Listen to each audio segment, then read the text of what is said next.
आपण पाहत आहात न्यूज जनाधार, जनतेचा ठाव घेणारी व समस्यांवर घाव घालणारी जनतेच्या मनातील बातमी।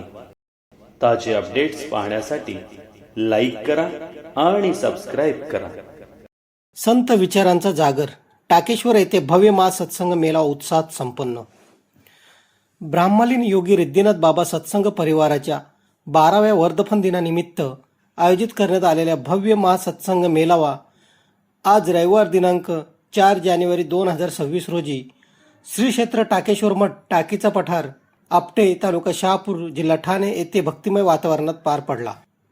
या पावन सोहळ्यास ठाणे जिल्ह्यासह पंचक्रोशीतील हजारो भाविकांनी मोठ्या श्रद्धेने उपस्थिती दर्शविली। हाच सत्संग परिवार ब्रह्मलीन शांती स्वरूप स्वानंद सुख निवासी गुरुवर्य परमपूज्य योगी रिद्धिनाथ बाबा यांच्या कृपाशीर्वादाने, गुरु परमपूज्य योगी श्रीनाथ बाबा यांच्या आशीर्वादाने, तसेच श्री क्षेत्र टाकेश्वर मठाधिपती परमपूज्य योगी फुलनाथजी बाबा यांच्या सत्प्रेरणेतून कार्यरत आहे। वर्धापन दिनानिमित्त आयोजित या महासत्संग मेळाव्याचे मार्गदर्शन परमपूज्य पीरजी योगी गणेशनाथ बाबा यांनी केले। कार्यक्रमाचे उद्घाटन योगी गणेशनाथजी बाबा, योगी फुलनाथजी बाबा व योगी गोपीनाथजी बाबा यांच्या शुभहस्ते झाले। यावेळी प्रसिद्ध कीर्तनकार हरिभक्त पारायण जगद्गुरू द्वाराचार्य रामकृष्णदास महाराज यांचे भावस्पर्शी व सुश्राव्य असे कीर्तन झाले। या कीर्तनातून भक्तीचा संदेश, आध्यात्मिक मार्गदर्शन तसेच सामाजिक सळोग्याचे महत्त्व प्रभावीपणे अधोरेखित करण्यात आले। सकळाशी येथे आहे अधिकार, कलियुगी उद्धार हरिनामे। या संत वचनानुसार हरिनामाचा अधिकार सर्वांना असून आबाळ वृद्धांनी भक्तीच्या मार्गाने जीवनोद्गार साधावा, हा या महासत्संग मेळाव्याचा मुख्य उद्देश असल्याचे यावेळी सांगण्यात आले। तुकाराम महाराज व ज्ञानेश्वर माऊली यांच्या विचारानुसार कर्म, ज्ञान व योग यांच्या कठीण मार्गापेक्षा भक्ती मार्ग हाच मुक्तीचा राजमार्ग असल्याचा संदेश या सत्संगातून देण्यात आला।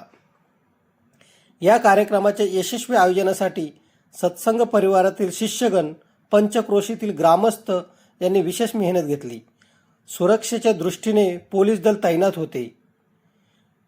भाविकांसाठी दर्शन, प्रसाद तसेच आवश्यक सुविधांची उत्तम व्यवस्था करण्यात आली होती। विविध क्षेत्रातील मान्यवरांनी या सोहळ्यास मोठ्या संख्येने उपस्थिती दर्शवली होती। या भव्य महासत्संग मेळाव्यामुळे श्री क्षेत्र टाकेश्वर मठाचे आध्यात्मिक महत्त्व अधिक अधोरेखित झाले असून भाविकांमध्ये समाधान व भक्तिभावाचे वातावरण निर्माण झाले असल्याचे चित्र पाहावयास मिळाले। न्यूज जनाधार, जनतेचा आवाज अशा शहापूर तालुक्यातील बातम्यांसाठी न्यूज जनाधार चॅनल सबस्क्राइब करा। पूर्ण कृपा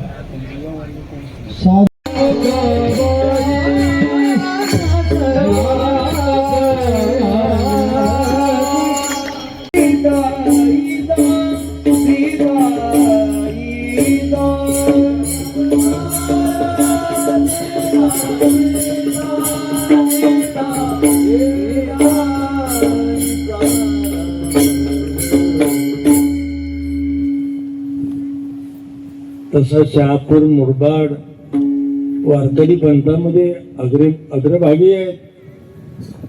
आता शहापूरची, आळंदीची धर्मशाळा, मुरबाडकरांची धर्मशाळा, तर तुम्ही भजनात पेटंट व्हायला पाहिजे।